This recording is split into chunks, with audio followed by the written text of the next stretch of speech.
नाजरीन आदाब। कारवानी शऊर की आज की किस्त में आपका इस्तकबाल है, आपका खैर मक़दम है। आप जानते हैं ये हकीकत में शऊर ही है जो इंसान को इंसान बना देता है। जानवरों में भी शऊर होता है लेकिन उसकी हदें मुकर्रर होती हैं।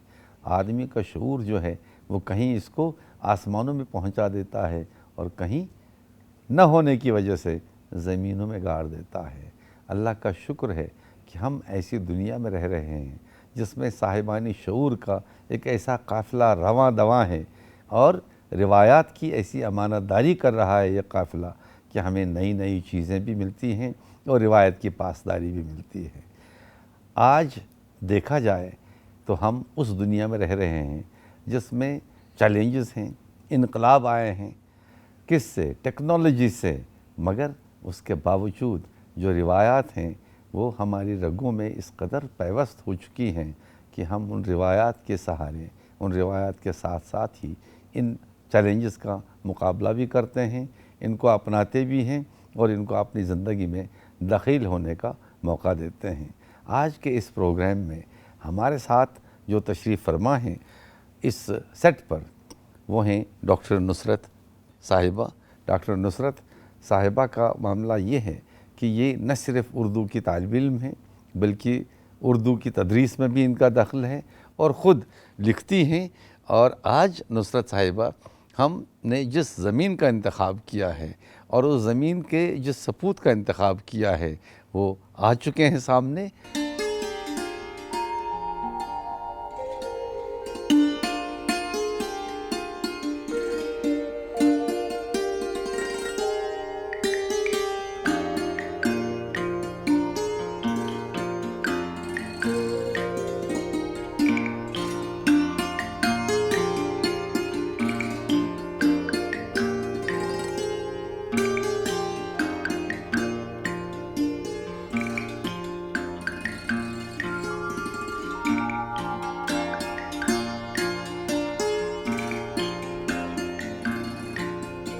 पहला सवाल जो मेरा ये हो सकता है कि अब्दुल क़य्यूम ख़ान काश्मीरी तो हो सकता है लेकिन साथ साथ हमदम काश्मीरी, ये सफ़र आपने कैसे तय किया? अच्छा सवाल। असल में जब मैं शुरू में पढ़ता था तो मैंने मैक्सिम गोरकी के कहानी पढ़ी, कॉमरेड। हाँ, उसका तर्जमे में जी। तो मैं मुतासिर हुआ तो मैं नाम की तलाश में था तो मुझे नाम मिल गया। ये कश्मीर से काश्मीरी तो रहे और कश्मीर को आपने सिर्फ कश्मीरी होने के साथ साथ दोस्त भी अपना बना लिया, अपनी शायरी का हमनवा भी बना लिया। और कश्मीर जिसे कहा जाता है कि वहाँ सूफियाना शायरी बहुत पनपी, लेकिन उर्दू शायरी में कश्मीर जो है वो सूफियाना शायरी का वो मकाम नहीं पा पाया जो कि कश्मीरी ज़बान में उर्दू में कश्मीरी जो उर्दू लिखी जाती उसका वो कोई जी मिजाज नहीं बन पाया। और मैं खुद मेरे यहाँ कोई आपको तगज़ुल या तसव्वुफ़ नाम की कोई चीज़ नहीं मिलेगी। जी। और अभी आज़ुर्दा साहब बता रहे थे कि आपका ताल्लुक़ मैनेजमेंट से रहा। जी हाँ। और मैनेजमेंट के सिलसिले से जो आपका पहला पड़ाव था वो लखनऊ था। तो लखनऊ नहीं, असल में मेरा पहला पड़ाव जी बॉम्बे था। पहला पड़ाव बॉम्बे था जी। मैं बहुत छोटा 22-21 साल का था जी। मैं बॉम्बे गया और मैंने शायरी वहीं शुरू की।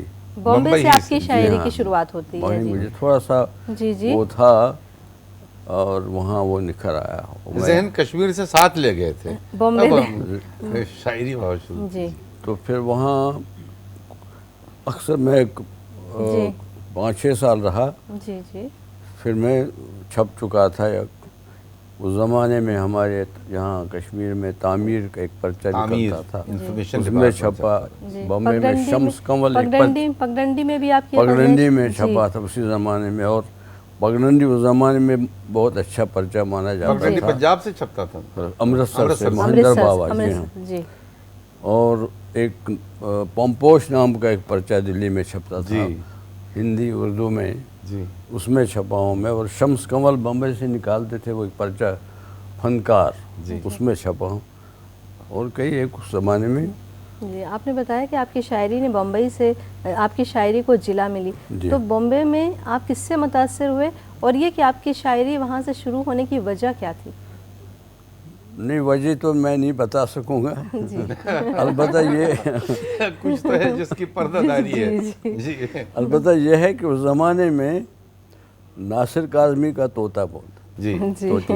तूती बोल रहा था। हाँ, जी। तो नासिर काज़मी से हम भी थोड़ा मुतासिर हुए। जी जी। फिर आगे चलकर हमने तकरीबन सब अच्छे शायरों को पढ़ा। वहाँ मेरे ऑफिस के पास एक बिल्डिंग में जी। राइटर्स एम्पोरियम नाम का एक इदारा था। जी जी। जहाँ किताबें मिलती थी हाँ। और ख़ास तौर से पाकिस्तानी लिटरेचर मिलता था। जी। जी। आपने शायरी में शर्फ़ तलम्मुस किससे हासिल किया? ये मेरी बदकिस्मती ये कहें, मैं आपको उस्ताद नहीं है। कश्मीर के फूलों की तरह से खुदरव है। ये खुदरवी भी मेरे ख्याल से, मेरा ज़ाती ख्याल है कि शायद उस्ताद होना चाहिए, क्योंकि मैं कई बार भटक गया। जी। उस्ताद आपको भटकने नहीं देगा। जी। या तो आपको स्ट्रिक्टली उसके अहकाम पर चलना है, या तो फिर उस्ताद की ज़रूरत नहीं है। लेकिन आपकी ये खुशनसीबी रही कि आपको ऐसी निशस्तें मिली जहाँ से आपको तहरीक मिलती रही और आप आगे बढ़ते रहे। तो ऐसी कोई याद आपकी जुड़ी हुई है इन निशस्तों से? बीसों यादें हैं। मतलब वहाँ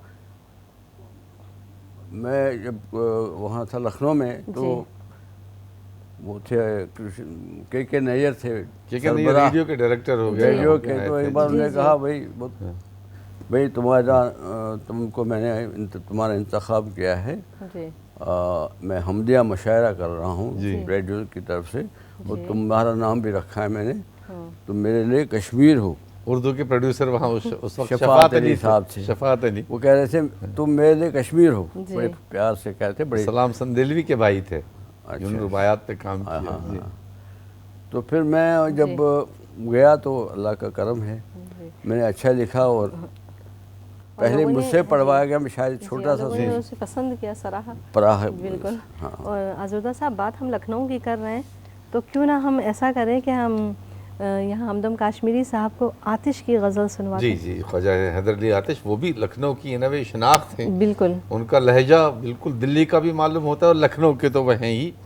लेकिन एक बात की तरफ में और इशारा करना चाहूँगा इससे पहले कि आप ये गज़ल सुनवाएं आतिश की, कि लखनऊ और कश्मीर का बहुत पुराना रिश्ता रहा है। लखनऊ में कश्मीर के बहुत लोग आके आबाद हो गए थे।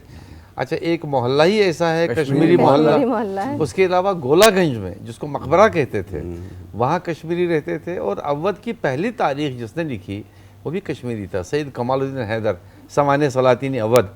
और उस आदमी ने ऐसा किया। अच्छा, ऑब्जर्वेटरी का मुलाजिम था वो, प्रोफेसर नहीं था, ना हिस्टोरियन था, ऑब्जर्वेटरी में मुलाजिम था। और अंग्रेज़ों ने जब रिव्यू कराया उसका, तो उसके रिव्यू में एक जुमला लिख के आया, तारीख साथ खैर ख्वाही के नहीं लिखी गई। इस तरह से सवाने सलातीन अवध छपी नहीं। और वो बेचारा बगल में दबाए शहर शहर गांव गांव घूमता रहा, छिपाता रहा उस किताब को। और फिर बिलाखिर दिग्विजय सिंह ने उसको थोड़ा मस्त करके छापा और कई जगह उसके नुस्खे हैं। इसी तरह से रतना दर सरशार, चकबस्त, सरतेज बहादुर सपरू, यानी इन लोगों का ताल्लुक कश्मीर से रहा। अच्छा, फिर कुछ कश्मीर से कुछ काफिले आए थे, उनमें बांड भी थे और बड़े शायर और बाज़ौक़ मरसिया गो भी थे जो वहाँ आबाद हो गए थे। और हमदम साहब जो है, ये उसका एक सिलसिला जो है, सिलसिले को कायम रखा। आतिश की गज़ल आप सुनाना चाहती थी? बिल्कुल सुनाना चाहेंगे, नाज़रीन को भी और हमारे मेहमान को भी। और हमदम साहब की यादें जो है लखनऊ की, वो कुछ और ताज़ा हो जाएंगी इससे। ये आरज़ू थी तुझे गुल के रूबरू करते,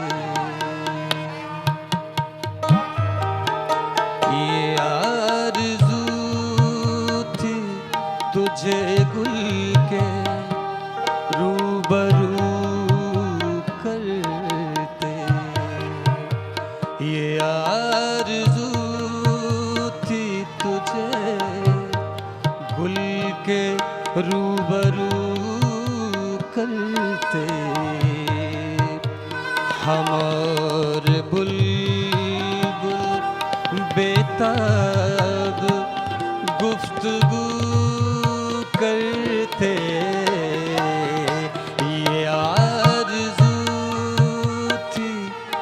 तुझे गुल के रूबरू करते।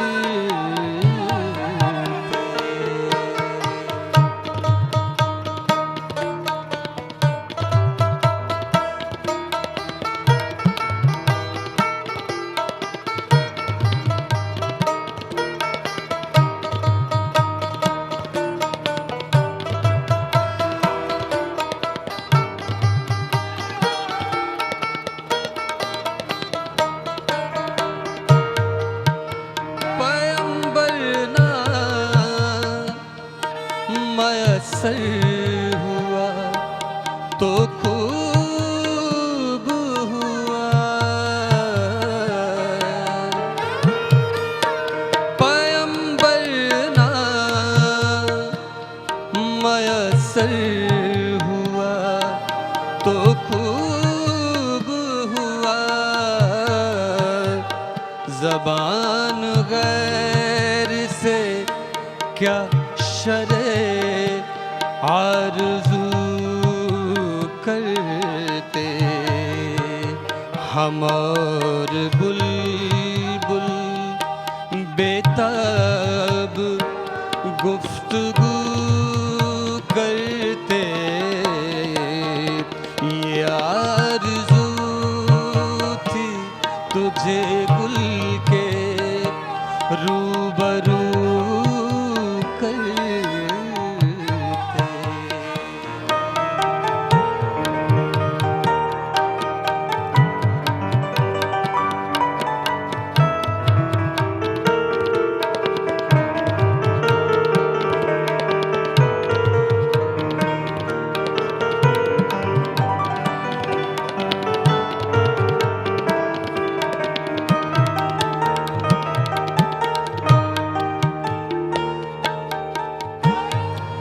ये काबा से नहीं बेवजह निस्बत रुखे यार, आ आ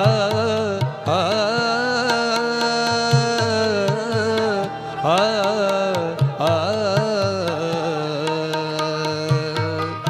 ये काबा से बेवजह निस्बत रुखे यार, ये बेसबब नहीं मुर्दे को किबला रू करते।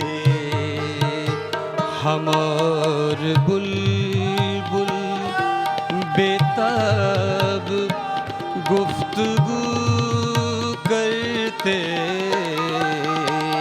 आरज़ू थी तुझे गुल के रूबरू करते।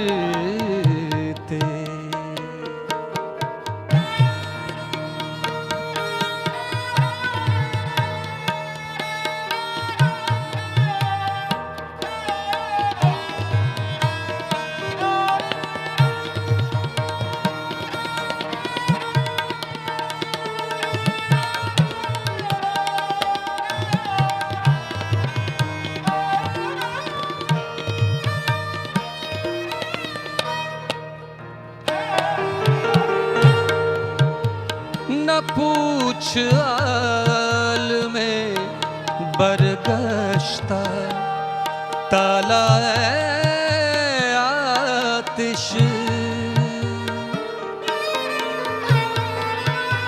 न पूछ आल में बरगश्ता ताला आतिश,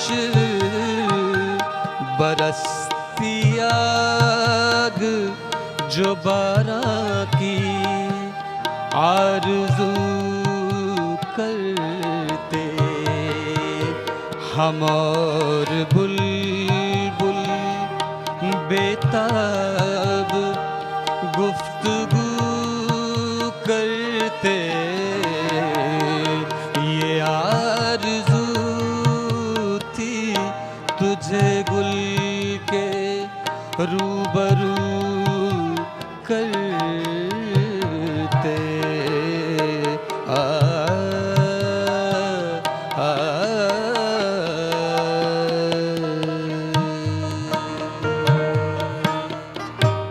वाह, देखिए क्या ज़माना था आतिश का। बिल्कुल आज तक इस गज़ल का जादू जो है सर चढ़ के सर बोल चढ़ के लेता है। बोलता है। असल में शेर वही है जो ज़माने गुज़रने के बाद भी आपको मुतासर करता रहे। बिल्कुल अच्छा, इल्म है, इसमें कोई शक नहीं, किताबें अपनी जगह, फ़लसफ़ा अपनी जगह, लेकिन शेर जिस तरह से दिल के तारों को छू लेता है वो जी। बात ही अलग और फिर होती है। आतिश की गज़लें कुछ जी, एक जी, अलग जी। अंदाज की होती हैं। और अच्छा, हमने आपसे ये नहीं पूछा कि इनका पसंदीदा बिल्कुल शायर, हाँ यही ज़रा मैं पूछ इनसे लीजिए। पूछने हाँ वाली थी कि लखनऊ का जिक्र कर रहे थे और लखनऊ से आपकी बड़ी बड़ी यादें जुड़ी हुई हैं। तो आतिश की आपने गज़ल सुनी और फिर लखनऊ के शायरों की बात भी हो गई, आपकी याददाश्त भी। आपका अपना पसंदीदा शायर कौन है और वो क्यों है आपका पसंदीदा? उसकी कुछ ख़ास बात, लबो लहजा, उसकी गज़लें? वही बात है, मैं इरफान सिद्दीकी को बहुत पसंद करता हूँ जी जी उनके यहाँ ताज़गी है जी जी और गज़ल जो जी। सही मानों में कन्वे करती है वो जी। है वो बात। कौन सी ऐसी बात होती जो तहरीक देती है आपको शेर कहने कोई की? भी कभी छोटी बड़ी कभी बात, कुछ लगा, कोई भी किसी की मुस्कुराहट, जी कभी कोई शेर में ढल जाती है। आप मद्रास में भी रहे, अब उसको चेन्नई कहते हैं, उस ज़माने में मद्रास मद्रास कहते था थे। जब हम गए थे और माउंट रोड पे आप 80s हाँ, में। जी जी जी जी। काविश बद्री उस ज़माने में थे। अच्छा, और दूसरे लोग, और चेन्नई ने एक बात ये की कि कुछ नई असनाफ जैसे जापानीज से ली और दूसरी हाइको, ज़बानों से, त्राइले। जैसे हाइको, उस ज़माने में बड़ा वो चर्चा रहा, वहाँ लोग कहते रहे। आप इसमें आए कि नहीं, यानी उस रिवाज में? मैंने तजर्बे के तौर पर कुछ लिखे हैं हाइको, जी जी इस वक्त याद नहीं आ रहा है, लेकिन असल में ये हाइको जो है ये एक मोहम्मद अमीन हुआ करते थे, जी जी वो उन्होंने शुरू किया है। जी, जी, फिर बहुत लोगों ने, बाद में ये मद्रास में आ गया वो। तो मद्रास में और काविश बद्री के अलावा हमारे एक बहुत ही खूबसूरत लब लहजे के दोस्त थे अमीर हसन, जी जी बहुत उम्दा, लेकिन वो जल्द मर गए। जी जी। ये पहले हमें अपना कलाम सुनाएं हाँ, कुछ अरे हम सुनना चाहेंगे मैं आपसे, हमारे चंद नाज़रीन अशार- और सुनेंगे। फिर आपसे और सवाल करेंगे और तब आप देखेंगे कि आप ज़रूर। कितनी बातें हमें छुपाते हैं और कितनी बातें हमें बताते हैं। ज़रूर, मैं गज़ल के चंद अशार सुनाऊंगा। जी इरशाद। अर्ज़ क्या है, शाह आए, शाह आए, शाह आए न गदागर आए, हाँ। शाह आए न न गदागर गदागर आए और मेरे हिस्से में कलंदर आए। वाह वाह वाह, मेरे हिस्से में एक कलंदर है। कतरा भी न पानी का मिला, हाँ। एक कतरा भी न पानी का मिला और राह में 7 समंदर आए। वाह वाह हमने उनको भी लगाया है गले, वाह, हमने उनको हमने लगाया है। उनको लगाया है भी गले। लगाया है गले, हाथ में लेके जो खंजर आए, वाह, हमने उनको भी लगाया गले। है गले, हाथ में लेके जो हाथ खंजर में आए। लेके जो खंजर आए। और ये नात्या शेर, प्यास बुझाए सदा की मौला, प्यास बुझाए सदा की मौला, ख्वाब में साकिए कौसर आए। वाह वाह ऐसे वैसों से मिले क्या हमदम, जी। ऐसे वैसों से, जैसे हम जैसे ऐसे वैसों से मिले क्या हमदम, कोई तो अपने बराबर आए वाह वाह वाह, कोई तो अपने और बराबर शाह आए, आए न गदागर आए, मेरे हिस्से में कलंदर आए, कलंदर आए। कलंदर आए। देखिए बहुत अच्छे, ज़ुरदा बहुत साहब, अच्छे, इन्होंने जी। अभी अब खुलकर अपनी बात कह दी। नहीं, एक और चीज़ भी, अब देखिए, ये एक तो हमराज होता है, एक हमदम होता है। हमराज भी जब तक हमदम न बने उस वक्त तक बात बनती नहीं है। आजकल तो आप कश्मीर में हैं, जी हाँ। अच्छा, कश्मीर में बहुत लोग शेर कहते हैं। जी हाँ। आपका अपने मासरीन के बारे में जो इस वक्त सिनेरियो है, मंजरनामा है कश्मीर में उर्दू शायरी का, उसके बारे में आपका क्या मेरे ख्याल में अब कुछ लोग जो लिख रहे हैं, जी अभी 2-3 नाम हैं, मतलब रफ़ीक राज हैं, जी एक शफ़क़ हैं, एक शफ़क़। नज़ीर आज़ाद हैं जी। उसके बाद मुझे लगता है कि खला और जल्दबाजी, ओवरनाइट शायर बनने हाँ, वही ना, काता ले दौड़ी। का लेना वो बात है। लेकिन ख्याल के एतबार से आपको शायरी में इर्तिका की क्या सूरत नज़र आती है? हम आगे जा रहे हैं, नहीं रुके हुए हैं, मैं तो अभी या कहता पीछे हूँ जा कि रहे हैं? फिलहाल हम जी। स्टैंड स्टिल ठहरे वो हुए जो हैं। है रुके हुए ठहरे हैं। हुए। लेकिन हमारी नौजवान नस्ल तो ये कह रही है कि हम बहुत तेज़ी से आगे की तरफ जा रहे हैं और वो रिवायती शायरी जो ख्याल सोचने का था वो ज़माना गुजर वो गया तो- और अब तो हम जो सोचते हैं वो बहुत दूर की सोचते हैं। नहीं वो तो हुआ ना शायरी में, रिवायती जदीद जो भी जी। है, शायरी मेरे ख्याल से नहीं हो रही है। शायरी नहीं हो रही है, ये बात कह सकते बिल्कुल। अच्छा, आप बताइए, ये सन्नतगरी जो है, सनाई बदाई का शायरी में क्या हिस्सा है, क्या रोल है असली शायरी में? भैया एक मौजू शेर होना ज़रूरी है। हाँ। उसमें फिर जितना आप भी रंग रोगन करेंगे, जितना भी एक कोशिश करेंगे इसको खूबसूरत बनाने की, जी। बुनियादी तो ये बात है कि आपका शेर मौजू हो। और वो बहुत ही मशक्क़त के साथ उसमें लफ्ज़ बदलना वो और इस क्राफ्ट तरह की हुआ। बातें पैदा करना, क्राफ्ट। वो तो क्राफ्ट हुआ, महज क्राफ्ट नहीं चलता है ना। क्योंकि अक्सर ऐसे शायर नजर बुनियादी आते तो हैं। शायरी होनी चाहिए, जी। फिर मौजू हो, फिर क्राफ्ट तो अपना रोल है उसका। आप क्या समझते हैं, शेर क्या होगा, क्या होना चाहिए? अगर इमीडिएटली कन्वे न हो लेकिन देर से कन्वे हो, जी। जी। वो कुछ मतलब किसी न किसी स्टेज जो पे कन्वे बिल्कुल करे आप- हो। कन्वे अपनी होना तरफ चाहिए। मुतवज्जे ये नहीं कर कि ले। आप मेरे शेर का आप जी। नहीं समझे, लेकिन थोड़ी देर के बाद या कुछ इस पर गौर करने से आप शेर समझ जाएंगे। जी। एक आखिरी सवाल मैं आपसे ये करना चाहूँगी कि आपके ये दोनों मजमूए यहाँ मौजूद हैं, जी हाँ। धूप लहू की और वरक़ सादा, तो आपने एक धूप लहू की रखा और दूसरे का नाम वरक़ सादा क्यों रखा, जिसमें आपकी गज़लें हैं हालांकि और बाकायदा छपा छपी हुआ हुई लिखा हैं। हुआ है। और किसी बड़ा किस्सा फिलासफर ने कहा था, और इस वक्त नाम नहीं याद आ रहा है मुझे, कि don't waste a blank paper unless you mean it, you mean something. जी। यानी कोई मकसद की बात अगर आपको कोई लिखना है तो कागज लिखिए, सियाह नहीं तो जो भी है, नहीं तो इसको सादा नहीं तो आप रखिए। सादा ही बिल्कुल। रहने दीजिए। यानी ये तो बज़ाहिर- मेरी कोशिश यही है कि कुछ कन्वे करूं, जी। तो अगर कुछ थोड़ा बज़ाहिर बहुत ये भी वरक़ कन्वे होगा सादा तो मैं है। समझूंगा मुझे कामयाबी मिली है। क्या इससे हम ये समझें कि अगर हमारी आंखों में हुस्न की दाद देने की क़ुव्वत नहीं है, अप्रिशिएट करने की क़ुव्वत नहीं है, तो हमें देखना ही नहीं चाहिए? जाहिर है। जी। और मेरे ख्याल से बहुत गुफ्तगू नहीं, इनकी हमने गज़ल इनसे भी तो- कर ली गज़ल है भी तो और सुनाना हम पड़ेगी, चाहेंगे वो कि हम आपकी एक गज़ल भी साज के साथ अपने नाजरीन को सुनवाएं। और नाजरीन, हम आपको हमदम काश्मीरी की एक गज़ल साज में सुनवाएंगे, लेकिन हमारे मेहमान को हम यहीं इनका शुक्रिया अदा करते हैं और कहते हैं कि आपका बहुत बहुत शुक्रिया, आप यहाँ आए, हमारे इस कारवान शऊर का हिस्सा बने और आपसे यकीनन फिर कभी ज़रूर मुलाकात होगी। और इनकी सादगी की दाद आप इनकी ज़रूर दीजिए। बिल्कुल बिल्कुल आपकी इंशाअल्लाह, सादगी की दाद देते हैं। और नाजरीन, फ़िलहाल आप लोगों यहीं का तक भी। हमारा कारवान शऊर, अगली किस्त में फिर आपसे मुलाकात करेंगे किसी नए मेहमान के साथ। तब तक के लिए खुदा हाफिज़।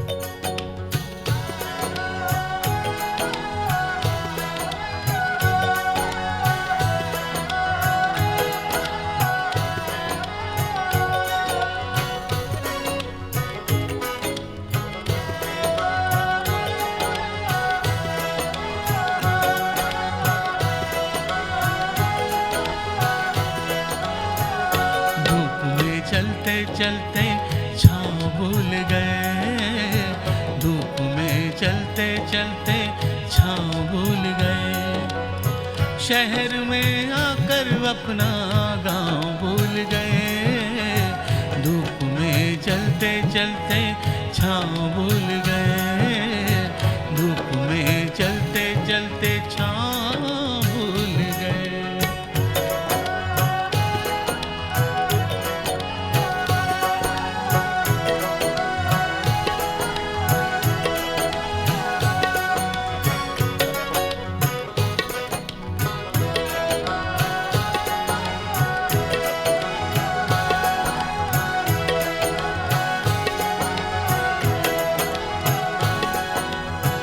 तस्वीरों का कोई तो उन मामले, तस्वीरों का कोई तो उन मामले, चेहरे याद है लेकिन नाम भूल गए, चेहरे याद है लेकिन नाम भूल गए, शहर में आकर अपना गांव भूल गए, धूप में चलते चलते छाँव भूल गए, धूप में चलते चलते छाँव भूल गए।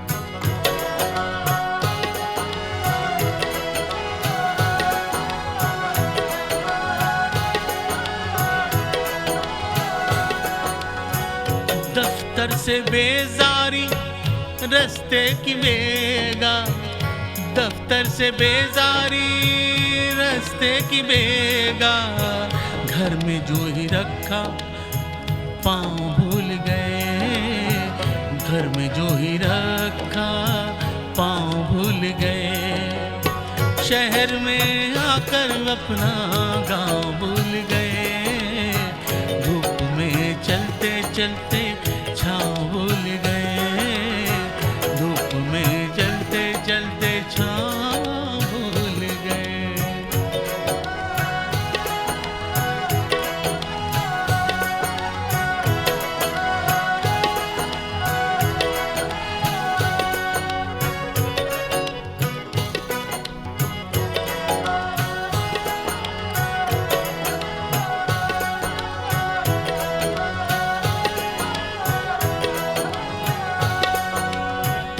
अब तो बस आराम से घर में बैठे हैं, अब तो बस आराम से घर में बैठे हैं, कैसा चक्कर कैसा पाँव भूल गए, कैसा चक्कर कैसा पाँव भूल गए, शहर में आकर अपना गांव भूल गए, धूप में चलते चलते